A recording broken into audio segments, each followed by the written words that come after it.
All right, welcome to another special edition of the Andy Zoric Show. With me for the first time is my cousin Brandon, and from Colorado. Welcome, Brandon. Denver. I said Colorado. I got the state right. Okay, absolutely. Hey, all. Happy holidays. Want me to give your address online, too? Well, it depends on what she looks like. All right. So what are we going to talk about? We're going to talk about some cigars. I think we should talk about gift ideas for people that like cigars. Your take and my take. All right.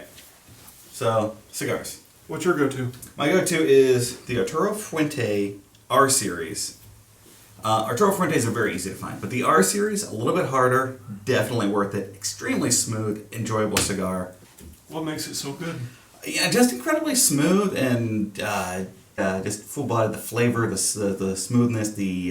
Do you know what the filler of the wrapper or any of that is? We looked this up a minute ago, but I forgot what it is. Ecuadorian. Ecuadorian. All right. So there. Okay, so one of the big questions that's personalized for a lot of people on a cigar, though, is, cut. How you, basically light it and stuff. Are there any tips for anybody? Oh, definitely butane. You go either butane is the easiest way. Get yourself a real butane light. Don't use a Bic. Don't use a Zippo. Those kerosene-based lighters will affect the flavor of your cigar. Because it's not a natural flame. And take it from me, when you do light it, I think Andy prefers a bullet cut. I prefer a full double guillotine cut. But it's a personal thing too, Make sure though that when you look at the cigar too, that you're looking at and you're checking out, making sure that the wrapper itself is, the integrity is, there. So make sure that there's no holes in it or anything that can cause it to unwrap, because you will find that after you light it. If you know what coring is, where basically you light it, it burns straight down through the center and doesn't burn evenly, that's a defective cigar, and you're more than welcome to always take it back to the humidor, to the seller, and tell them that what it did, and they should compensate you for that. So, little inside tip there. So another tip: a lot of cigars will come with a little cedar wrapper like this. If you don't have a butane lighter or wood matches, light this. Let it flame a little bit, and then use this to light your cigar. Don't light your eyebrows though. I've never had that problem, but okay. And if you're in the Gahanna neighborhood, you can always stop by the Zoric Bar or Man Cave for one of his fabulous concoctions. What is this? That is a Blue Caribbean. Blue Caribbean. I feel like I'm on a beach in the Bahamas right now. So. And the official name of the bar is the Crystal Butter Dish. What? Yes. Hey, did you hear about the guy that ran into the bar? No, I didn't. He should have ducked. Joke of the moment. Anyways, my go-to is... This is why we use canned laughter, by the way. Absolutely. A lot of editing. My go-to is the Romeo and Julieta Series R Maduro. Preferably either a Churchill or a double Corona. If you're not familiar with a double Corona, just take the 54 ring gauge of the Churchill and put it maybe about half an inch shorter, and that's the double Corona. What I like about this one, and if you're not used to a very heavy, very mature cigar, it's not one for you. This is somebody that has a very developed and sophisticated palate that will be able to enjoy the complexity of the filler, because it's not only Ecuadorian, it's also Nicaraguan. Anything that is Maduro, and we're talking about the darker wrapper, is more mature, because the oils on the wrapper itself, when it hits your tongue in the right space, usually in the center is where you will do it in the back, and obviously it will depend on the cut, whether or not it's bullet or fork cut, will be very sweet. So as you draw it from the top, and I highly suggest a full cut on it, but like I said, it's personal. It will be a very full-flavored, very robust, and very enjoyable cigar, and it makes a great stocking stuffer. Speaking of stocking stuffers, and we're talking about cuts here. You prefer the double guillotine, right? Mm-hmm. I prefer the bullet cut. Why? It's foolproof. It's you get the exact amount of cut every time without having to think about it. I'm low maintenance. I want my cigar to be low maintenance. Actually, it's kind of funny you say low maintenance, because actually, in my experience, bullet cut is a lot high maintenance, because of the detail you have to go into to actually get it to cut right.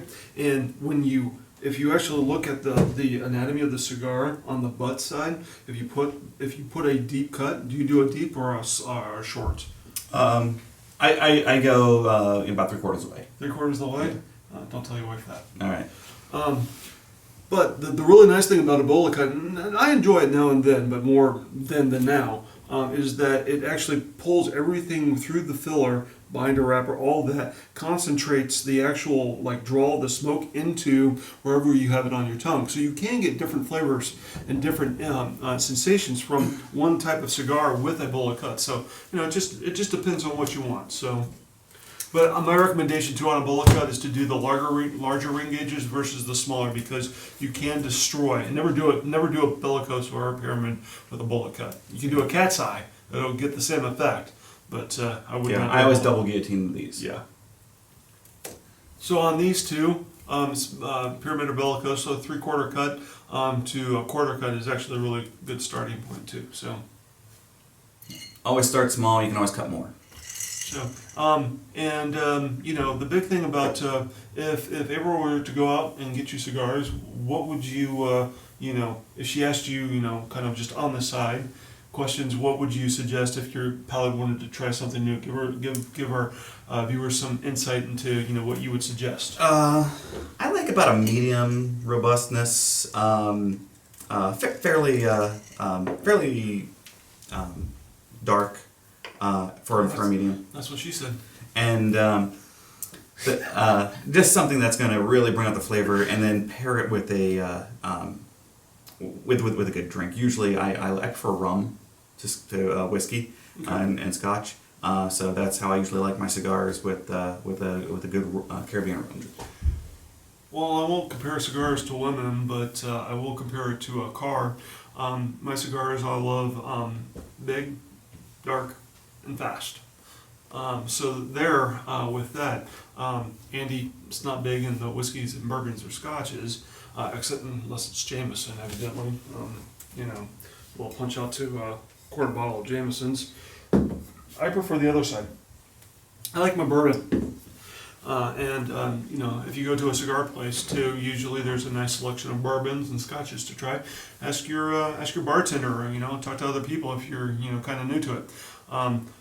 My current fascination is Basil Hayden or a Macallan's 12, which is a scotch. But, bourbons can go very nicely. But, a really nice thing to do too, and I don't know if you've done this, because you a coffee drinker? Yes. Okay.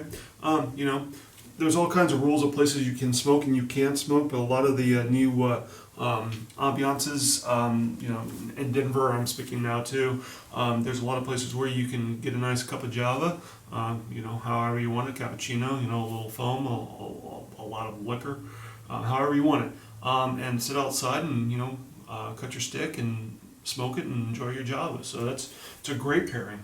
It's actually something very, what am I trying to say here? European. Complementary.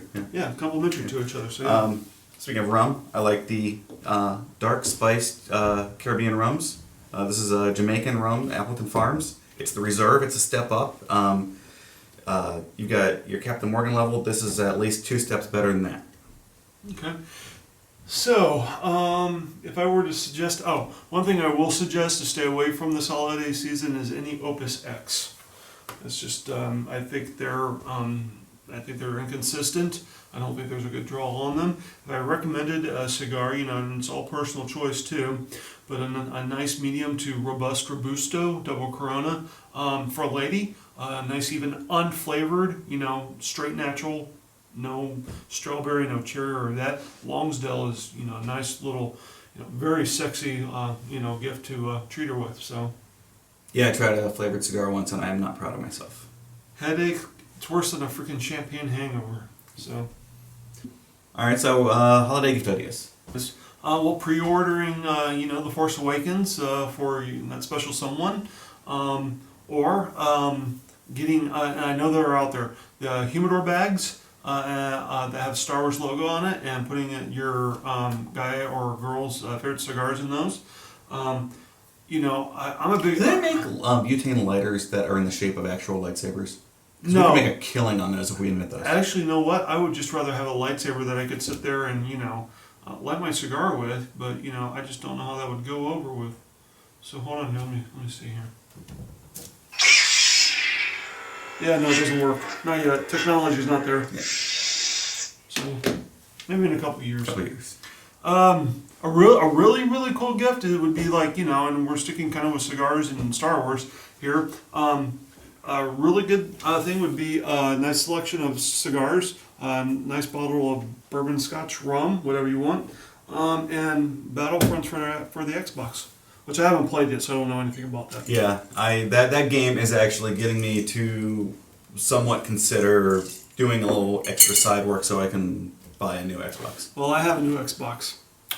Let me just tell you, it kicks the PS3, 4, 5, whatever number it is. So Or- yeah, that too. So with that said, happy holidays. Happy holidays. Happy holidays, and yeah, good drink. So may the force be with you. May the force be with you, and yeah, we'll see you in the new year. Good night, everybody. Good night.